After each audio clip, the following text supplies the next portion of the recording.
9th में थे, भोपाल में बच्चों ने बिहारी बोल के चिढ़ाया था। तभी से ये दंश मन में लगने लगा कि जो शब्द सम्मान का प्रतीक होना चाहिए, अपमान का सूचक कैसे हो। और अभी इतना सुख सुविधा होने के बावजूद भी युवा जो है अपराध की जगत में क्यों जाते हैं? मुख्य रूप से यदि पुलिस की भूमिका में कहूँ तो सबसे महत्वपूर्ण एक पुलिस की भूमिका निष्पक्ष होनी चाहिए, ईमानदार होनी चाहिए। यदि ईमानदारी और निष्पक्षता के साथ पुलिस काम करेगी तो आप देखेंगे अपने आप अपराध कम हो जाएगा। अभी बिहार के उनके साथ जुड़ चुके हैं बिहार के चर्चित आईपीएस, जो अब सिर्फ बिहार के ही नहीं रह गए, पूरे भारत भ्रमण पे हैं और इन्होंने एक अच्छी शुरुआत की है, लेट्स इंस्पायर बिहार। तो सबसे पहले सर आपका स्वागत है बिहार में। जी बहुत बहुत धन्यवाद। और लेट्स इंस्पायर बिहार अभियान अब 4 साल पूरे करने जा रही है। लाखों लोग आज जुड़े हैं। सबके मन में एक ही संकल्प है, कैसे अपना बिहार विकसित बने और 2047 तक ऐसा बिहार बने जिसमें शिक्षा, रोजगार और स्वास्थ्य के लिए किसी को बाहर जाने की आवश्यकता नहीं। तो इसके लिए सभी को मिलकर प्रयास करना होगा और जाति, संप्रदाय, छोटे छोटे बंधन जिसमें हम संघर्ष करते हैं, इनसे ऊपर उठकर हमारी जो ऊर्जा है लगनी चाहिए शिक्षा के विकास में, उद्यमिता के प्रसार में, और एक क्रांति लानी होगी बिहार में स्टार्टअप्स की। इसके लिए हमारे यूथ को स्किल्ड बनाना होगा जिससे अपना रोजगार का सृजन भी कर सके। तो इसी के लिए हम लोग प्रयास करें समाज के हर वर्ग को जोड़ने का, ऐसे लोगों को जोड़ने का जो सफल हैं, उनके माध्यम से यूथ को मेंटोर करने का। मुझे बड़ी प्रसन्नता है कि आज बड़ी संख्या में लोग जुड़े हैं। 24 निःशुल्क शिक्षा केंद्र बिहार के 13 जिलों में चल रहे हैं, उसमें बेगूसराय में भी 3 केंद्र अभी चल रहे हैं।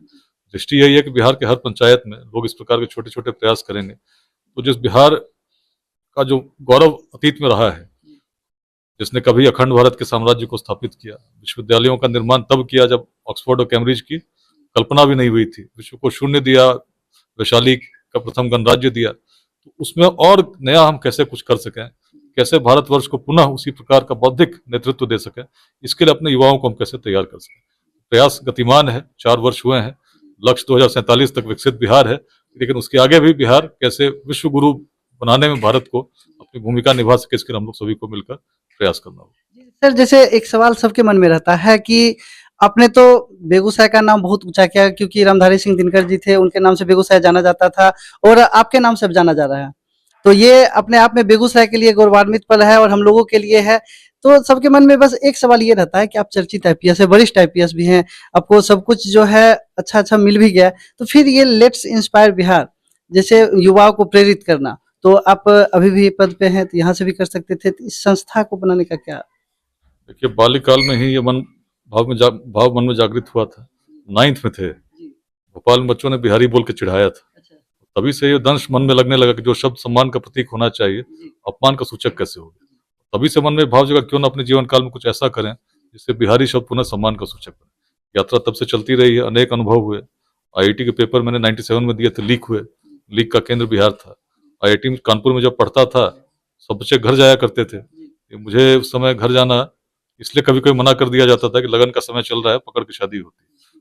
तब उस समय वहां जो पढ़ते थे, उपनिषद पढ़ने लगे, देखा दृष्टि हमारे पूर्वजों की क्या थी, और तब भाव ये जागृत हुआ कि यदि अपने लिए गए, मेरी नौकरी विदेश में भी लगी, एक बड़ी कंपनी में भी लगी, लेकिन लगा ये तो अपने लिए जीना हुआ। यदि समाज के लिए कुछ करना है तो आईपीएस या आईएएस से अच्छा माध्यम यदि ईमानदारी से हम करते हैं तो नहीं हो सकता। इसी भाव से आए थे।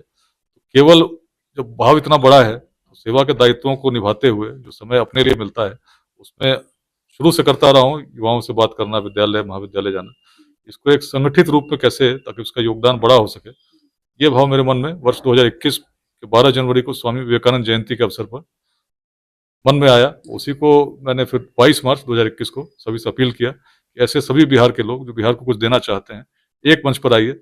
जो लोग कहते हैं कि बिहार में कुछ नहीं हो सकता, उनसे दूर रहना है, आशावादिता के साथ कुछ प्रयास कीजिए, निश्चित बिहार बदलेगा। सर एक लास्ट सवाल, क्योंकि आपके पास समय तो बहुत कम है। जैसे आप जिस समय आईपीएस बने थे उस समय आपराधिक घटना भी होती थी, बहुत ज्यादा होती थी, और अभी जो है अभी भी उससे ज्यादा होने लगी है, तो उस समय इतना सुख सुविधा नहीं था, और अभी इतना सुख सुविधा होने के बावजूद भी युवा जो है अपराध की जगत में क्यों जाते हैं? अपराध की जगत में युवा क्यों जाते हैं, इसके बहुत सारे कारण हैं। तो क्रिमिनोलॉजी अपने आप में एक सब्जेक्ट है जिसमें तो हमें देखना होगा कि क्या कारण है। इस पर जिन कारणों में हम कुछ कर सकते हैं जिससे चीजें बदलें, उसमें प्रयास करना चाहिए। और अपराध में मुख्य रूप से यदि पुलिस की भूमिका में कहूँ तो सबसे महत्वपूर्ण एक पुलिस की भूमिका निष्पक्ष होनी चाहिए, ईमानदार होनी चाहिए। यदि ईमानदारी और निष्पक्षता के साथ पुलिस काम करेगी तो आप देखेंगे अपने आप अपराध कम हो जाएगा। पुलिस के मन में यदि कोई स्वार्थ आ गया, पुलिस के मन में इस प्रकार का भाव है कि हम भी अपने लिए कुछ लाभान्वित हों, उस क्षेत्र में आप देखेंगे अपराध अपने आप बढ़ता है। तो सबसे प्रमुख बात तो यही है कि उस प्रकार की ईमानदारी के साथ काम करने से चीजें बदलती हैं। दूसरी बात, समाज में वैसे लोग जो मुख्य धारा से भटक रहे हैं, जो कट रहे हैं, उनको मुख्य धारा से जोड़ने के लिए यदि हम प्रयास करें, उसका मुख्य माध्यम तो शिक्षा ही है। शिक्षा के साथ साथ संस्कार देने की जो बात है, अलग अलग प्रकार के कार्यक्रम है, इनके करने से निश्चित एक बड़ा परिवर्तन होता है। युवाओं को क्या कहना चाहिएगा सर? परिश्रम कीजिए, भारत का भविष्य आपके कंधों पर है। हम सभी सफल होंगे तभी भारत सफल होगा। छोटे छोटे प्रयास करें और एक बार सफल हो गए तो थोड़ा सा अंशदान समाज के लिए जरूर करें।